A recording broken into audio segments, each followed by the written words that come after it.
घरातले सगळे उठायच्या आधीची ही काही मिनटं माझ्या दिवसातील सगळ्यात महत्त्वाची वेळ सकाळी 5 वाजता सुरू होते.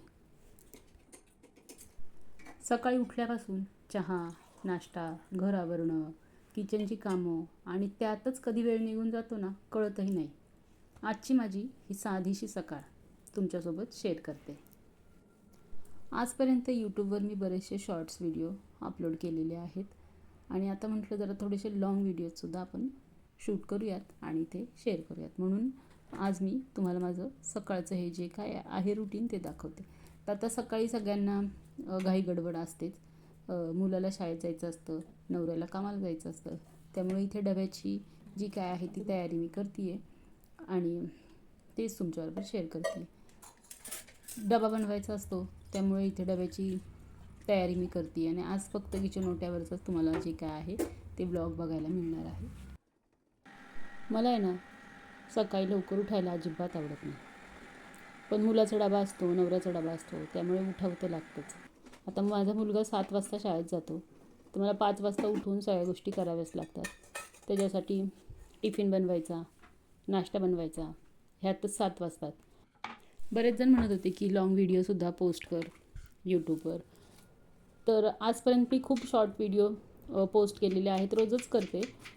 पण म्हटलं आता चला एवढे सगळे म्हणतातच आहेत आणि यूट्यूबकडून सुद्धा मला बरेच सजेशन्स येत होते, म्हणजे सारखेच येत होते की लाँग व्हिडिओ पोस्ट कर म्हणून. तर म्हटलं आता आपण सुरू करूयात. तर मी आत्ताच एक व्हिडिओ पोस्ट केलेला आहे किचन स्लॅब क्लिनिंगचा. तर तो व्हिडिओ जर तुम्ही बघितला नसेल ना तर तो व्हिडिओसुद्धा तुम्ही बघा, तुम्हाला तो पण नक्कीच आवडेल. आणि मला सांगा काही सजेशन्स वगैरे असतील तर ते सुद्धा मला सांगा की तुम्हाला व्हिडिओ कसे वाटत आहेत, काय चेंजेस करायचे आहेत किंवा काय ते.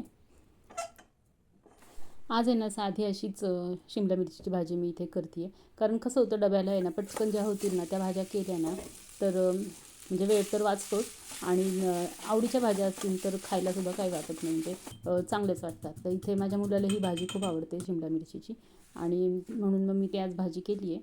तर इथे माझा रात्रीचा जो भात होता तो गरम करून झाला आहे आणि तो भातसुद्धा मी इथे बाजूला काढून ठेवला, म्हणजे ज्याला जसं खावंसं वाटेल ना तो म्हणजे खाणार, म्हणून मग तो मी बाजूला करून ठेवला आहे. आणि इथे माझी भाजी पण जी आहे ती तयार होती आहे.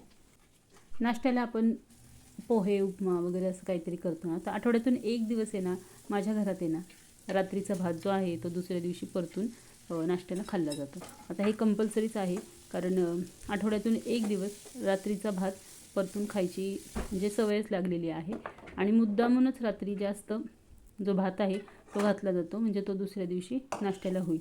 आता नाश्त्याचा प्रश्न आहे की काय करायचं म्हणून असं नाही, पण पहिल्यापासून सवय तर लागलेलीच आहे आणि मुद्दामच सगळ्यांनाच आवडतो म्हणून रात्रीच एक्स्ट्राचा भात करून तो असा दुसऱ्या दिवशी आम्ही खात असतो.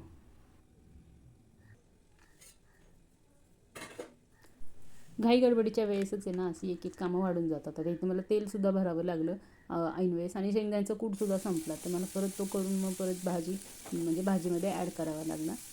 तर अशी ही कामं अधूनमधून अशी वाढतात. आता तुम्ही म्हणाल की आधीच पूर्वतयारी करून ठेवायची वगैरे, पण राहून जातं कधी कधी खूपच, म्हणजे शूटिंग पण असतं, परत मग ह्या सगळ्या गोष्टी मग राहून जातात. इथे ना किचन ओट्याची जी उंची आहे ना ती थोडी वाढवून घेतलेली आहे ना, त्यामुळे मला त्यावर पोलपाट ठेवून चपाती वगैरे करणं आहे ना जरा थोडं इन्कन्व्हिनियंट होतं. त्यामुळे मी अशाच किचन स्लॅबवरतीच चपात्या ज्या आहेत ना त्या करत असते आणि सकाळी उठल्या उठल्या मी किचन स्लॅब पूर्णपणे साफ करून घेत असते, त्यामुळे त्यावर चपात्या करायला काहीच वाटत नाही. तर मी इथे मी चपात्या सगळ्या करून घेतलेल्या आहेत. तर अशी असते माझ्या दिवसाची सुरुवात. प्रत्येक दिवस काही सारखा नसतो आणि प्रत्येक दिवस काही ना काहीतरी नवीन घेऊन नक्कीच येतो. तर इथे मी पूर्ण पोळ्या चपात्या ज्या काय आहेत त्या करून घेतलेल्या आहेत. टिफिन तयार करून दिवसाची सुरुवात तर झाली, आता पुढच्या कामांना लागते. तर तुमची सकाळ कशी सुरू होते हे मला कमेंट करून नक्की सांगा. आणि व्हिडिओ थोडा जरी आवडला असेल तर एक लाईक नक्की करा. तर इथे आता मी पूर्ण स्लॅब जो आहे ना तो आता असाच पुसून घेतला आहे, नंतर डीप क्लीन करणार आणि इथे टिफिन वगैरे भरून झाला आहे. आजच्यासाठी तर एवढंच. आता भेटू पुन्हा नवीन एका व्हिडिओसोबत. तोपर्यंत बाय.